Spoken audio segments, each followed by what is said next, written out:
J'écoutais le live de Greg Pop Culture là, et ils sont restés longuement sur la découverte que Michael Jackson était noir.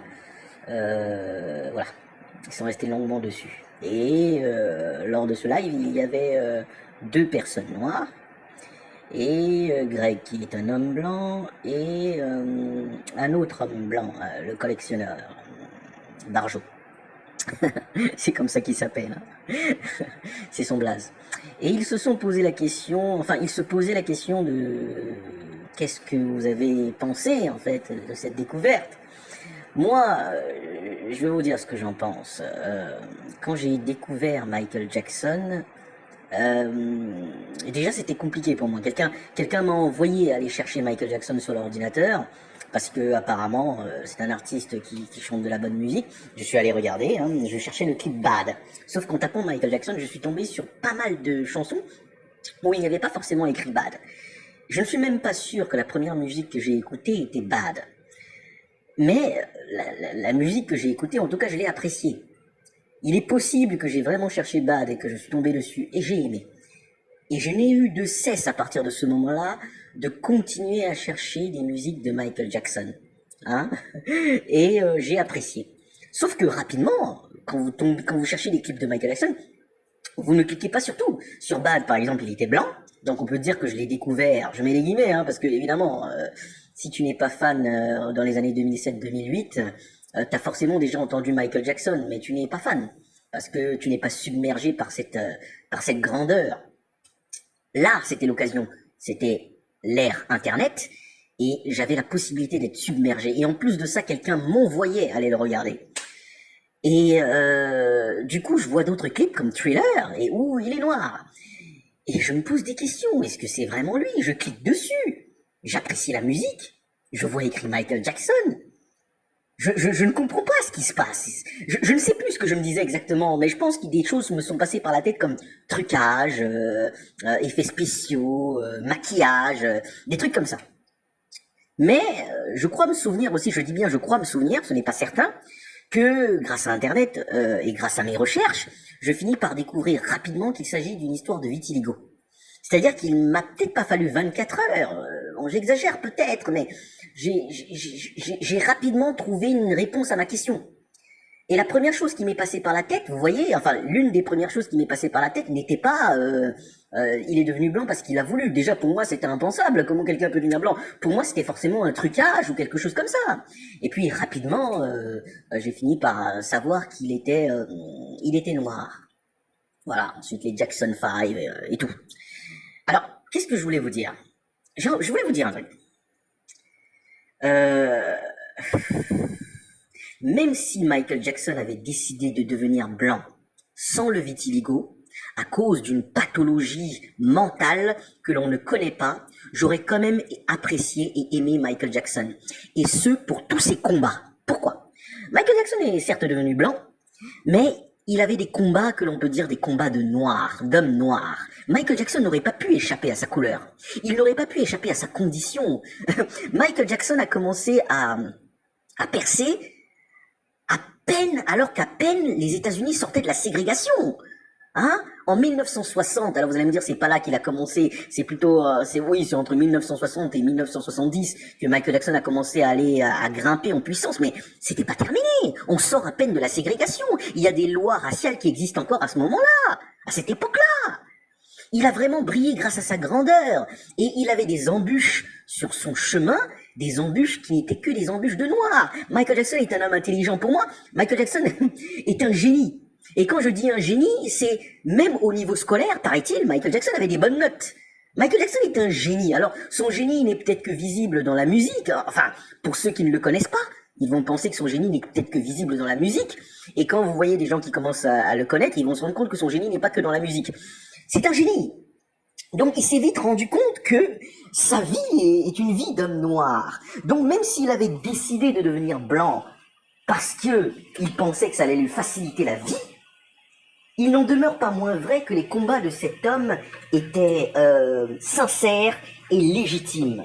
C'est-à-dire que si Michael Jackson avait pensé que pour mieux combattre, et pour mieux se faire accepter, pour mieux vendre, pour mieux apporter la paix de la manière dont il savait le faire, il a fallu devenir blanc, mais j'aurais même applaudi. Et vous savez pourquoi?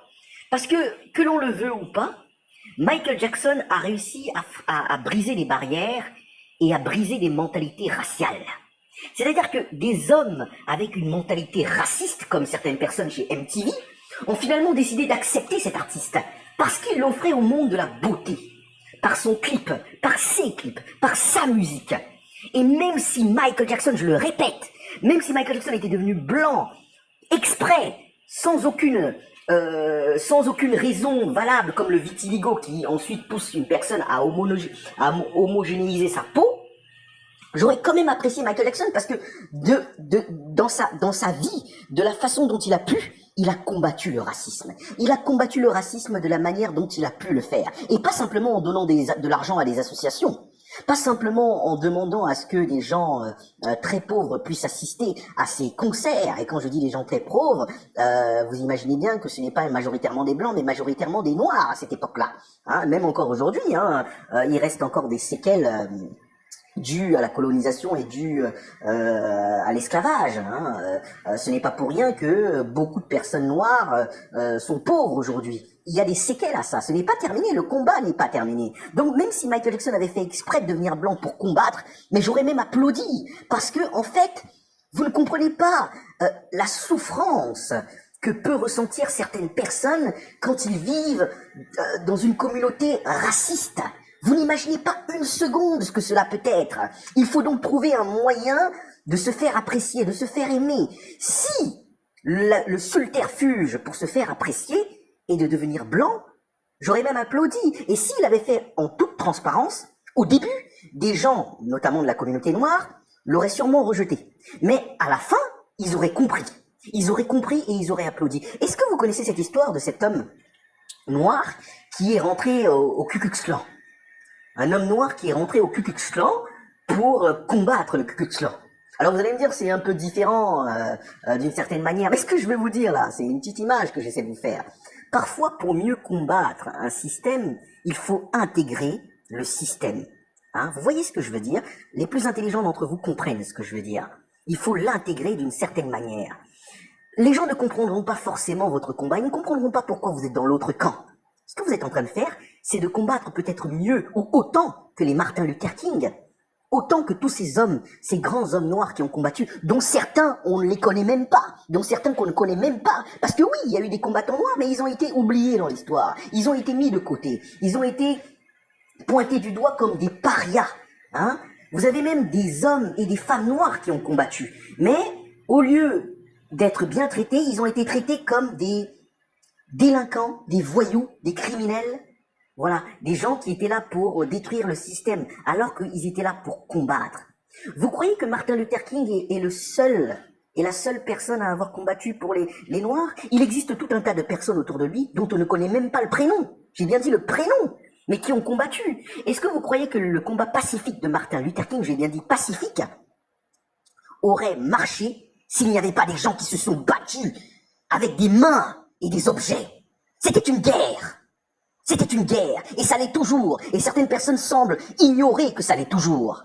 Parfois, pour combattre le racisme, il faut utiliser les bras, les mains, et toute l'intelligence que l'on peut avoir. Donc même si Michael Jackson avait décidé de devenir blanc, parce qu'il voulait combattre le racisme comme il pouvait, j'aurais quand même applaudi, parce que je suis suffisamment éveillé pour savoir que cet homme est intelligent, et qu'il a fait ce qu'il pouvait pour pouvoir mettre les Noirs et faire comprendre que les Noirs, je vais utiliser le mot, sont l'égale de certains. Voilà. Certaines personnes blanches veulent devenir noires. Oui, il existe des personnes blanches qui veulent devenir noires. Certaines personnes noires veulent devenir blanches. Alors ça, oui, c'est un peu plus su parce que il y a des produits qui blanchissent la peau. Par contre, c'est moins connu qu'il y a des gens blanches qui veulent devenir noirs. C'est un peu moins connu. Ces gens-là ressentent une véritable souffrance. Une véritable souffrance qui est en réalité une pathologie qui mériterait d'être soignée. Qui mériterait que l'on s'y intéresse un tout petit peu pour la comprendre. Pour la comprendre. Et si on la comprend, on peut la soigner et on peut guérir ces gens-là. on peut les guérir. Alors ils veulent devenir blancs, pas simplement pour combattre le racisme. Hein. Je n'ai pas dit ça, je parlais de Michael Jackson tout à l'heure. Ils veulent devenir blancs parce qu'ils pensent qu'en devenant blancs, ils seront mieux vus, comme des personnes plus jolies, plus belles. Voilà, ils veulent devenir noirs parce qu'ils veulent être mieux vus, comme des personnes plus jolies, plus belles. Voilà, ils ont leur point de vue à eux. Hein, voilà, ils ne se comprennent pas, ces deux types de personnes-là. Voilà, il faut s'y intéresser, il ne faut pas simplement rejeter. Je sais très bien que, d'ailleurs, dans peu importe les sociétés, d'ailleurs, qu'elles soient noires ou blanches, on a tendance à vouloir rejeter celui qui est un tant soit peu différent. On ne comprend pas forcément pourquoi il est comme ça, pourquoi il se comporte comme ça, et on a tendance à vouloir le mettre de côté. Le truc, avant de prendre une telle décision, c'est de... Bon sang, j'ai envie de le dire, c'est d'abord d'essayer de comprendre. Voilà, d'essayer de comprendre. Et même quand, à un moment donné, vous allez avoir l'impression de ne pas avoir compris, ce n'est pas pour autant que vous allez rejeter la personne. Hein, vous voyez? Ce n'est pas pour autant que vous allez rejeter la personne, il faut faire un petit peu de recherche, il faut essayer de comprendre. Moi, la seule chose que je ne comprends pas, et que je n'accepte pas, c'est le racisme. Si par contre, quelqu'un qui veut devenir blanche commence à tenir des propos racistes vis-à-vis des Noirs, c'est-à-dire que il ne fait pas que pathologiquement rejeter sa couleur de peau, il ou elle, mais il ou elle rejette complètement son africanisme, son côté noir, et rejette totalement les autres, jusqu'à avoir à tenir des propos racistes. Oui, là c'est un vrai problème. Alors c'est toujours une pathologie, hein. C'est toujours une pathologie, mais c'est un vrai problème qu'il faudra non pas traiter en douceur, mais traiter avec la plus grande ferveur et colère que l'on puisse avoir. Parce qu'il y a certaines personnes qui ne comprennent que ce type de combat. Donc quand j'entends souvent, oui, Martin Luther King était un combattant pacifique, oui, c'est vrai, c'est ce qui est avéré aujourd'hui, sauf qu'il y avait des combattants autour de lui qui, eux, utilisaient leurs mains. Et eux, malheureusement, ils n'ont pas de jour férié à leur nom. Et pourtant, ils ont combattu pour nous. On ne saura jamais qui sont ces gens-là. L'histoire a souvent voulu les effacer. Hein, et ils ont conservé celui qui, pour eux, était un petit peu pacifique, était un petit peu le plus pacifique. Mais voilà, enfin bref, c'est très intéressant, le live qu'il y a eu là, il a vraiment été très intéressant. Les intervenants ont donné des... Bon, voilà, ils ont été intéressants. J'aurais aimé, moi, qu'ils traitent un peu mieux ce sujet-là. C'est-à-dire que j'aurais aimé que chacun vienne avec, je sais pas, même un texte qu'il aura écrit au préalable. Je suppose que Greg leur dit à peu près ce dont ils vont parler, mais bon, ils ont peut-être pas le temps de se préparer. Mais ce que je veux dire, c'est que dans l'histoire, il y a eu des gens qui ont combattu d'une manière dont vous n'imaginez même pas, quoi. Enfin bref, c'est un peu tout ce que je voulais vous dire. C'est-à-dire que, en vérité, Michael Jackson essayait de combattre ces barrières de la manière dont il pensait pouvoir le faire.